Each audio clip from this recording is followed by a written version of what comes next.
Hello, my name is Margaret Adele, and welcome to another indie book review. And the story of how I got this one is delightful. So, today I am reviewing Stray Dogs by Freya Faust. This is a dark, queer, urban fantasy, and I found it in probably one of the queerest ways you can find a book.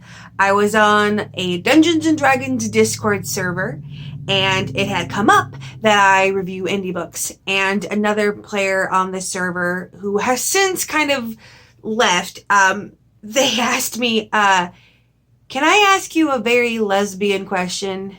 And I was like, okay. And they were like, would you review my ex-girlfriend's book? And I was like, yeah, that is a very lesbian question, and yes, I will. So we exchanged emails, and Freya Faust sent the book to me, but I just thought that was absolutely adorable, which is really strange that getting this book was so adorable, because the book itself is dark as hell. This is not a book for the faint of heart. There are some warnings in the marketing and such, but suffice to say, when I went to type out the written review and I put it on Goodreads, and then I usually just copy and paste from Goodreads to Amazon, which was a rookie mistake. I knew I should have double checked, because some of the language I used to describe what goes on in the book for the express purpose of warnings got flagged by Amazon's guidelines. So the review didn't go up on Amazon, unfortunately. Thankfully, it looks like it has pretty decent reviews on Amazon, so it's not so much hurting for another one as much as some other indie books are. But yeah, that's what we're dealing with here. This is all about a pair of siblings who have worked as kind of like unofficial, under-the-table black ops for this magical order, and they suddenly get thrown out. Their handler turns on them and sends another assassin after them, so they are basically at a race against time to try to reveal this unofficial black ops to the order, because it's not actually legal for the order, it's secretive within it, and basically prove that this exists and they need protection from it. And it is as dark and gritty as that would suggest. There is a lot of gore that goes on in it. There are characters that lose arms and fingers and other terrible descriptions of horrific magical-esque deaths. So definitely not one for those who want a lighthearted read at all. But for some reason, I don't know why, it really hit the spot for me. Maybe it was because I didn't read all of the dark books I wanted to throughout the month of October. Maybe I just been reading too many fluffy things. Maybe I was in a mood that I really don't want to delve deeper into right now. But for whatever reason, the really dark stuff hooked me more than anything else. Now, it wasn't just the dark stuff. There was also some lovely characters. Well, not lovely. This is probably one of the few instances in which I really believe that at least one of these characters could be called morally gray. Most of the time when someone's like, oh, my character is morally gray, I'm like, are they? Or are they just brooding and wear dark eyeliner and like talk about having done bad things in the past? In majority of cases, I found that when someone says, oh, we're morally gray, anything morally gray they've done will all be off page, and everything they do on page will be perfectly morally upright. But Desmond Burke, he has a very specific mindset that definitely could be called morally gray. He is very much in the, I am here for myself, I am here to protect my sibling, I don't care about none of y'all else, I will do whatever else I need to do to get it done. And in certain ways, he actually sees his siblings' issues with morality as almost kind of like a weakness, and he's afraid that that's going to get them killed by one day. So I really like that there was actually like not the most morally upright dude in this really dark, gritty urban fantasy.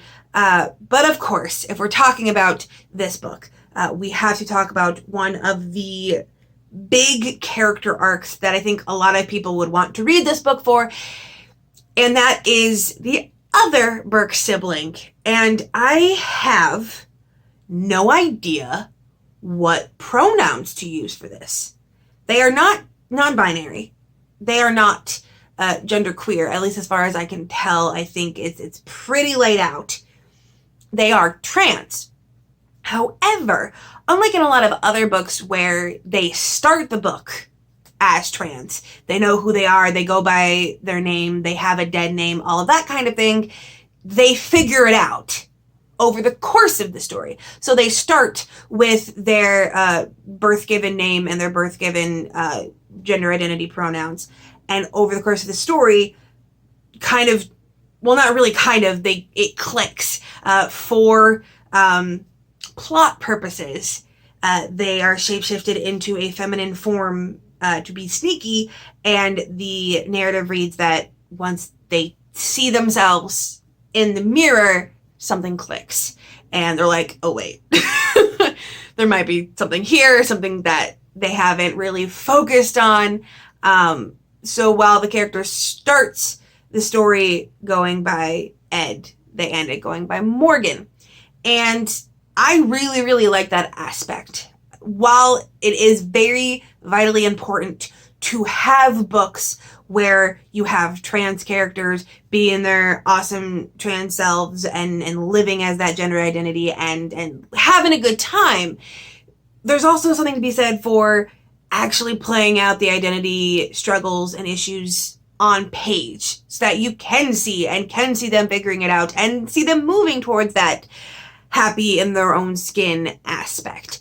And as a result, though, because of that, there is an aspect wherein the birth assigned name and genders are used fairly heavily throughout this book. Now, by the end of the book, it is Morgan, she, her. Moving forward, it will be Morgan and she, her for future books.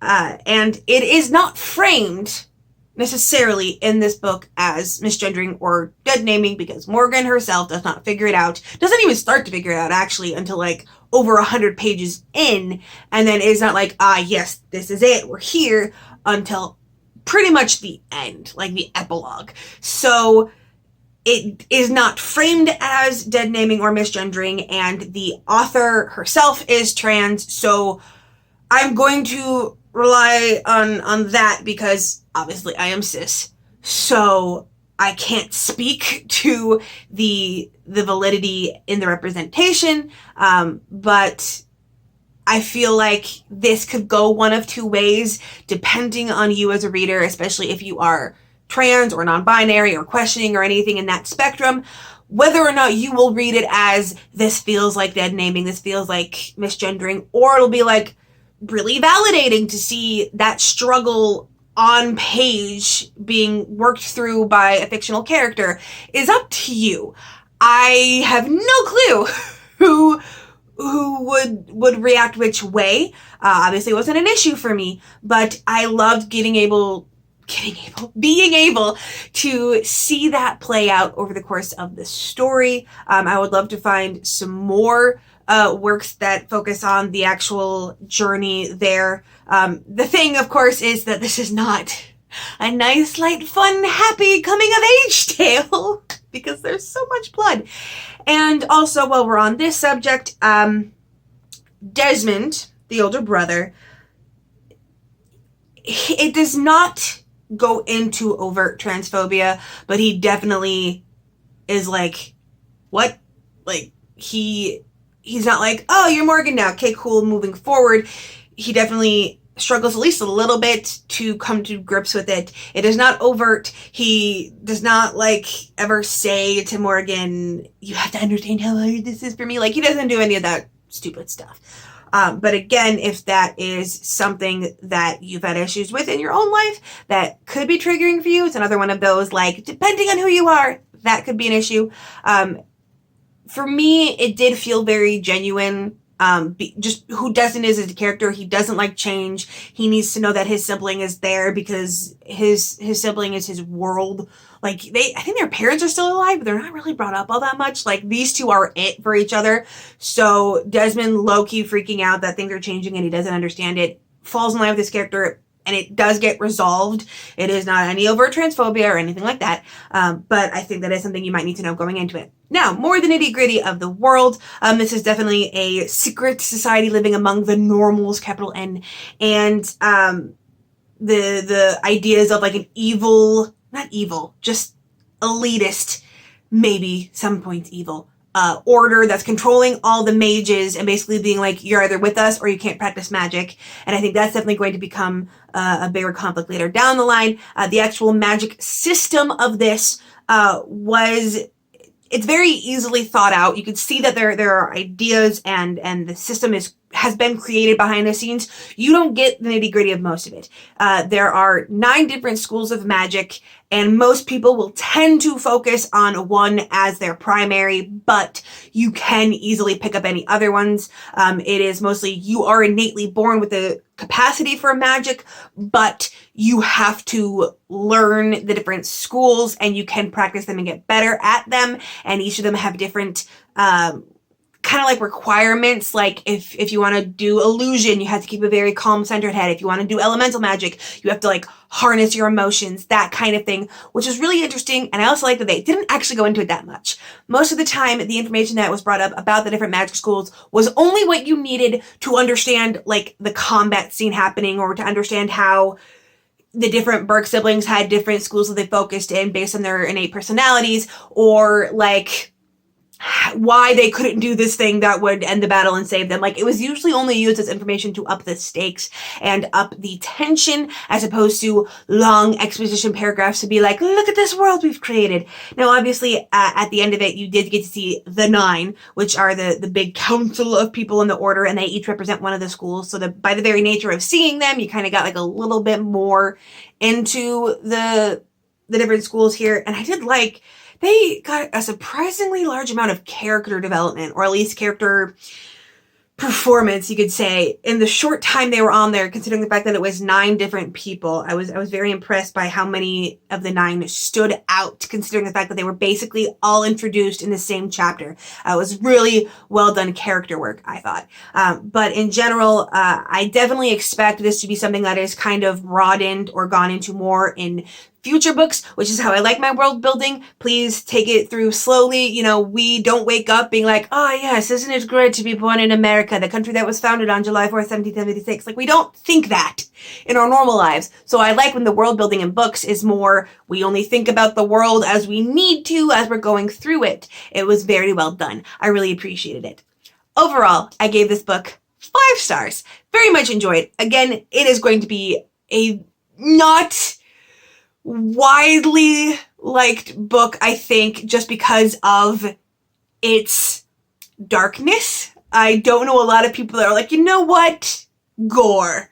I want gore specifically. Now, of course, there is a set that's like, yes, I want gore specifically, but I get the feeling that's not your average reader.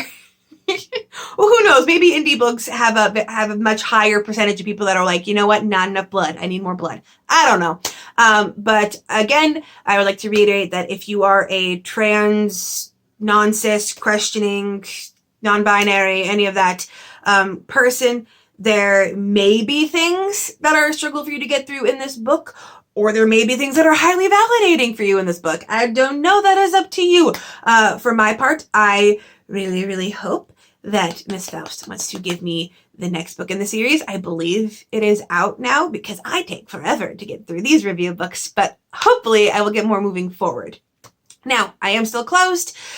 I'm really, really, really fingers crossed hoping I can use the month of November to just tear through review books, get them done, get them out so I can become open again. But you know, I've said that so many times that I don't even believe my own lies anymore. Regardless, with nothing else to say, I hope you have a wonderful day and a marvelous tomorrow.